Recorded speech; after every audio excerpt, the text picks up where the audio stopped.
ধন্যবাদ। এই কমিটিটা আগুৱাই কে কাম কাৰি जिंदाबाद जिंदाबाद जिंदाबाद जिंदाबाद जिंदाबाद जय असम जय असम जय असम जय असम जय असम।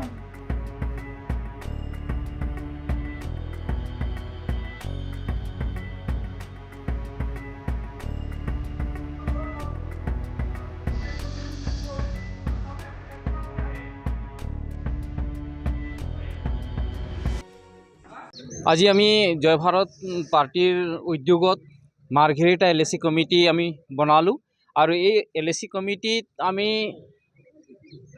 সম্পূৰ্ণ মাৰ্ঘেৰিটা LACত যিমান পঞ্চায়ত আছে সকলো পঞ্চায়তৰ মানুহখিনি আমি একত্ৰিত হৈছিলোঁ আৰু আমি আলোচনা কৰিছোঁ আমাৰ যি জয় ভাৰত পাৰ্টিৰ কেণ্ডিডেট মিষ্টাৰ জাৰ্নেল মিন্স দেৱক আমি এই সমষ্টিৰ পৰা আমি বিপুল ভোটত বিপুল বিভাজনত আমি তেওঁক উলিয়াই লৈ আনিম বুলি আমি আজি এই সংকল্প লৈছোঁ আৰু সংকল্পবদ্ধ হৈছোঁহি আৰু আজি আমাৰ LAC কমিটিত টোটেলি কথাখিনি বিতংভাৱে আলোচনা হৈছে। আমি যিহেতু বিভিন্ন সময়ত বিভিন্ন প্ৰকাৰৰ আমি সমস্যাৰ সন্মুখীন হৈছোঁ, আমি সম বিকাশ পোৱা নাই, সম অধিকাৰ পোৱা নাই, সেই সম অধিকাৰ সম বিকাশক লৈ পেলাই আজি জয় ভাৰত পাৰ্টিয়ে উৎফুল্লিত হৈ পৰিছে আৰু এই সংগ্ৰাম চলাই যাম বুলি আজি আমি সংকল্পবদ্ধ হৈছোঁ।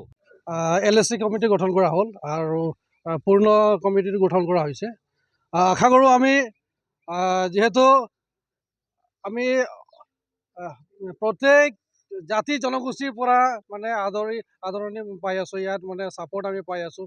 গতিকে আমি গম পাই আছোঁ যে যিহেতু মাজত যি বিশ্বনাথত আমাৰ JBBৰ আৰু JMMৰ যি প্ৰগ্ৰাম হৈ গ'ল, তাত বিশাল মানে এটা ডাঙৰ মানে ৰাজনৈতিক এৱেৰনেছ হৈ গ'ল।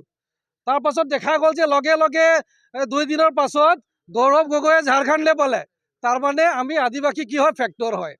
এই ফেক্টৰ বুলিহে আদিবাসীক মানে কি ঝাৰখণ্ড গৈ মানে আমাৰ লগত মানে ধৰক এলায়েন্স কৰি গ'ল। যে নহওক, আমি এতিয়া আমাৰ শক্তি গম পাই আছোঁ। আদিবাসী সমাজ, চাহ জনগোষ্ঠী সমাজ আমাৰ শক্তি গম পাই আছোঁ। আৰু চাব এই 26ত আমি সঁচাকৈ মানে চেঞ্জেছ আনিম, পৰিৱৰ্তন আনিম। 40টা সমষ্টিৰ ভিতৰত কিজানি আমি 40টা ওলাই লৈ আহিম। ধন্যবাদ।